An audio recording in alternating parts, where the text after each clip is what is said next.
Good morning, everyone, and welcome to Simply Made Homestead. I'm Marion, and today, guys, we got some things to get done because that storm that has been coming across the country is gonna hit us today. The rain's gonna hit, and then the cold will follow. So before it hits, I've got some stuff to do, and I've got something really, really cool to show you. Now, the first thing that we are going to do this morning is we are going to spray the tomatoes. Our tomatoes are still going. They're looking pretty good. I need to clean the inside of this water, something terrible, but that's not gonna happen right now. And I had Neptune's Harvest fertilizer in there, so you can imagine, you know, it's all organic and of seafood, so you know it smells lovely. I am going to pour this in right here. I'm going to tell you what it is on our way to the garden, because I am going to spray my tomatoes with it, and it's a really good idea to spray it once every 2 weeks, which I did in the beginning, and then I haven't done in weeks because they're up, growing, producing, and I mean, you can still keep it right on and it's good for it, but I haven't done it. But before a rain is a really good time to do it. I don't know if my tomatoes are going to make it through this weather. They're talking a low of 38. I feel like they just might at 38. So as long as it doesn't get any lower than that.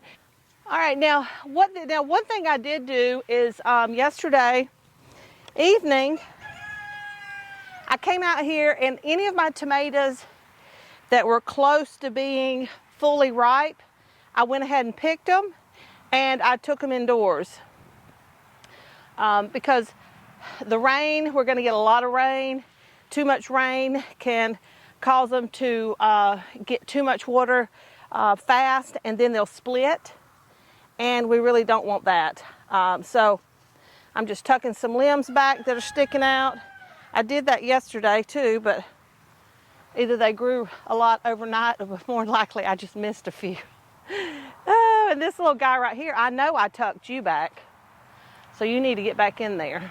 Okay, so what we're going to do is I am just going to spray my tomato bushes. And what this is baby aspirin and water.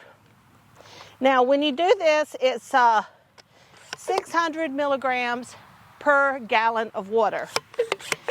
And since I'm only doing, you can use it for all your nightshades. I'm using it just for my tomatoes today. Well, I do have 3 pepper plants over here, but I just don't have that much out here. So I did a half a gallon, which is 4 pills of the baby aspirin, the 81 milligrams, and they can't be coated. Because the coating, I mean, you can grind it and do everything under the sun, and you just can't get all of that coating. It's just so hard. And then it can end up clogging your sprayer. And let me just tell you, that sucks. So we don't want to do that. I may come back out here with some clips because they're talking about we may have some high winds, and I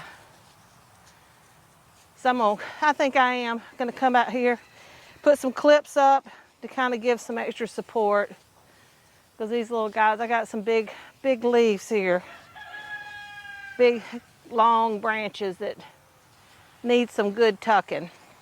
But anyway, you just want to coat the leaves just like you would with a foliar feed, or even when you use any kind of pesticides, organic or otherwise. You really want to drench the leaves. Now, fortunately, here I am at the very last minute spraying these things, but fortunately the wind will dry it real quickly, so I won't have to worry about them. The rain coming and just washing it right off. All right, now once I get the front side, I just come around here and I do the back side as well.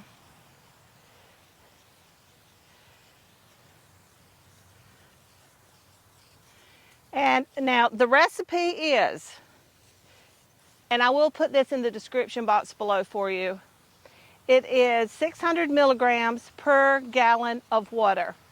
So today, which is 8 pills, they're 81 milligram pills, so it's 8 pills per gallon. Today I'm doing a half gallon, so I only use 4 pills. And what I do, I don't crush them or anything like that. I just take some hot water, like from the sink. If I need to heat it up a little bit in the microwave, I'll do that. And then stir it around, make sure everything's well dissolved. Pour it into my sprayer and then finish it off with cold water. And here are my few little pitiful looking jalapeno plants. They had not done anything, regardless to how much I fed them, until I put compost around them. And then suddenly they decided to kick it up and they just look gorgeous.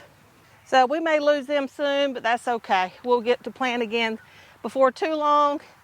Actually, at the end of this month is the time we start our tomatoes and peppers here. But our seeds starting for tomatoes and peppers. I see one tomato, a couple tomatoes I still need to pick. So that's it, guys. That's all you do. But anyway, what it does, it makes the tomatoes, this aspirin spray, it makes the tomatoes put up this barrier. It's like the spray kind of attacks the tomatoes. It doesn't harm them, but it creates this shield. This tomatoes put up this shield, and it guards them against disease and all kinds of things. But anyway, guys, I have not been fighting all kinds of diseases and stuff like that. Now, we are growing in the fall right now, so that makes a difference too. But I really, really feel like that it has really made a difference. We had a hurricane come through, things like that really bring a lot of crap in, and they came out beautifully. No disease, no fungus, no nothing. So I'm really excited about it. Give it a try, let me know what you think. And because I'm gonna do it this spring, and I'm gonna be religious, because in the spring, yep, it starts getting really warm. And but it's been super warm here. Our fall, yesterday it was 82, you know. But give it a try and let me know what you think. All right, we got to get moving because I got stuff to do. Now, y'all be sure and stick around to the end of this video. We are going over some really cool gardening tips today, things that will really help you in your garden. And the one at the end of this video, y'all, I'm going to show you how to germinate carrots. I mean, foolproof carrot germination, carrot harvest every time. It's so cool, so easy. I can't wait to show you. And I've got 2 different batches of carrots that I did with this method that I'm going to show you too. But first, before we get there, we are going to put down some fertilizer on my onion and my garlic. Now, onions and garlic, they like a lot. They are heavy feeders. In the beginning, you need to get a really good, strong top to them. And I'll confess, this is my first year growing onions. This is what the pros are telling me. So this is what we're going to do. And so far, they're looking pretty good. I have struggled. I tried them from seed. They were coming up. They looked great, and then they were gone. I have no idea. So then I bought a bunch, starts. I bought a big thing of onion starts. I planted them. I've been fighting the squirrels. The squirrels are pulling them up. Anyway, what we got going is looking pretty good, and they're starting to get some good, strong tops to them. So to do that, since the rain's coming, it's the perfect time to fertilize. As long as it's a monsoon, there's no guarantee that it's not a monsoon. We're going to fertilize anyway. This is ammonium sulfate, 21, which is your nitrogen, 2100, and that's what onions need in the beginning. Until their bottoms start forming, you heavily feed the onions, and then you start backing off.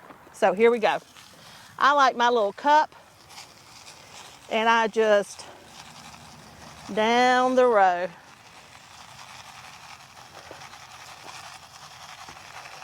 And I got a bunch of holes in here where there ain't any onions. But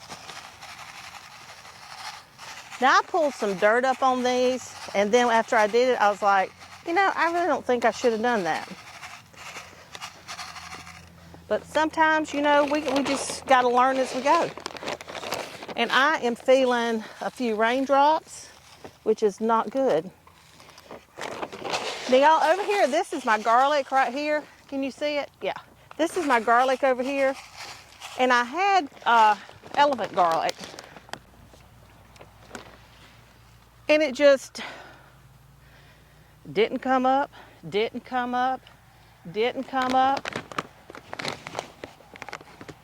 And then I started looking to order more garlic, and it was all sold out, you know, because it was past time to order your garlic. So I'm like, you know what? It may not do squat. But I took some garlic I bought from Costco. I stuck it down out here, and you know what? At least it sprouted. It all came up, and we'll just see how it goes.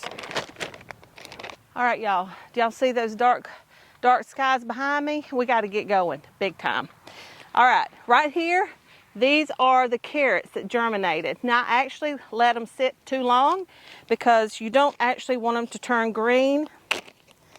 You want to catch them when they're white. And I checked on them. There wasn't as much of a germination as I wanted, so I left them. So now they got some little green tops. But I have planted them like this too, and it will work. So this is what we're gonna do. But what you do, take your potting soil, put it in a paper plate, not one of those cheap white ones. Get one a little bit, because you see even this one with all the moisture, it's very flimsy. Sprinkle some, just cover the bottom with potting soil, and then you wanna moisten it. Make sure the dirt is moistened, not wet, okay? You don't want it, if you do get it too wet, because I have done it, I just poured the water off and then left the dirt. Just keep pouring and pouring, kind of squeeze the dirt out, and then you can still spread it around and use it. I emptied an entire bag of carrot seeds on here, and then you can just stick it inside a gallon freezer bag or plastic bag, Ziploc bag. Doesn't have to be Ziploc, it can be great value. Stick it in there, seal it, put it on top of the refrigerator, leave it for 4 days, and in 4 days you should be ready to go. This one's been a little bit more than 4, as you can see, because it's green. But in 4 days it should be ready to go. So now I've got a bed that I tried a different method than my Old Faithful, just to see if I could do it. And this is what it looks like. Didn't work. So now I don't have any garden tools out here, so we're doing it all by hand, and I've got to get going. Because I really don't want, I'm not worried about myself, but I don't want that storm to hit my camera. So all this, I came through here before. This bed here, I planted this one at the same time, but I used this method here that I'm teaching you today. I really need to be out here, get some of this grass up, and I hear the rain coming. We may not make it.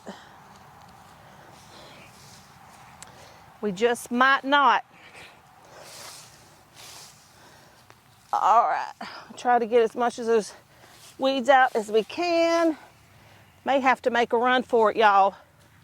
Come out here when we get a break in the rain. Up. Those drops are getting bigger.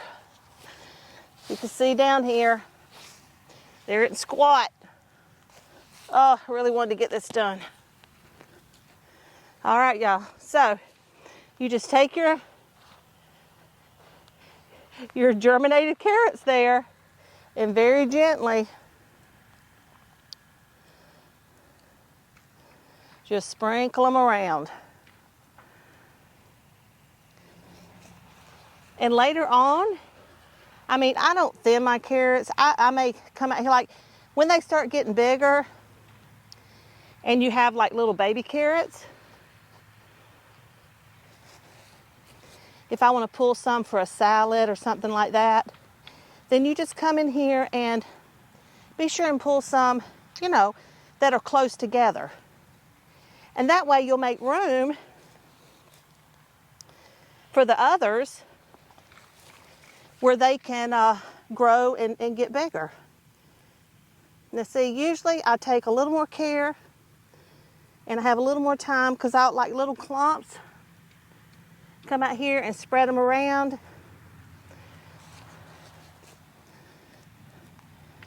to get a little better distribution.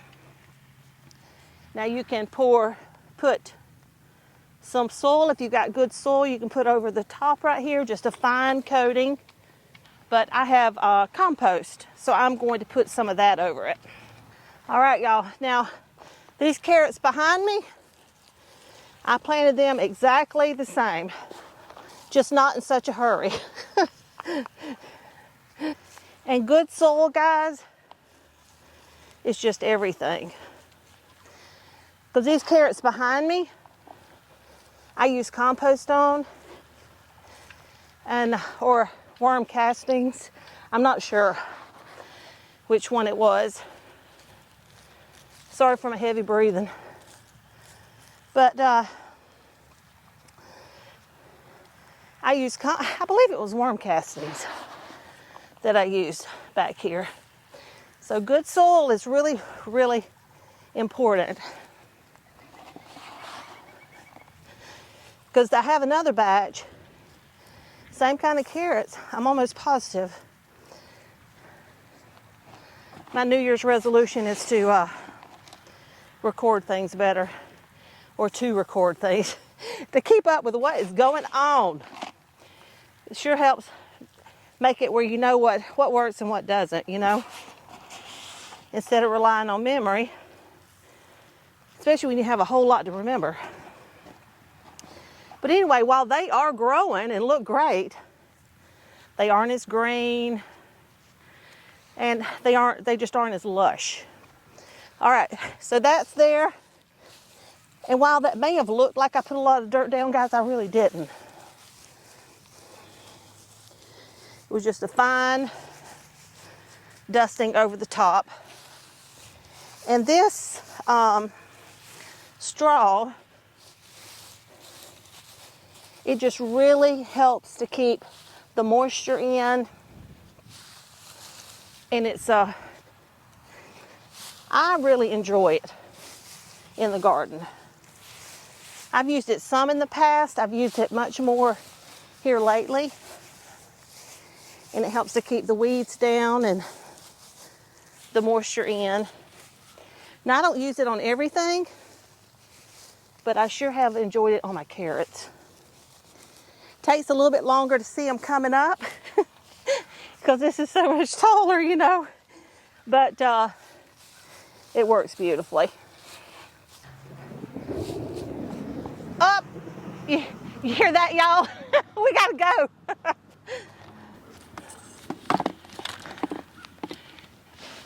It's time to run, run, run, run, run. I didn't get my tomato steak. Maybe we'll get a lull and I can come out here. Whew, Lord, I can come out here and do that later on. Whew. Well, I haven't even taken care of the animals yet, so I better go get my hat and my raincoat and get back out here. Now, y'all, I will take you along. We'll keep an eye on those carrots, see how they're doing. They may be a little more clumped up, but as long as they grow us some carrots, that's all that matters. All right, y'all, I got to get going. Love you. Thank you so much for stopping by and hanging out here with me on the homestead. Until next time, take care and God bless.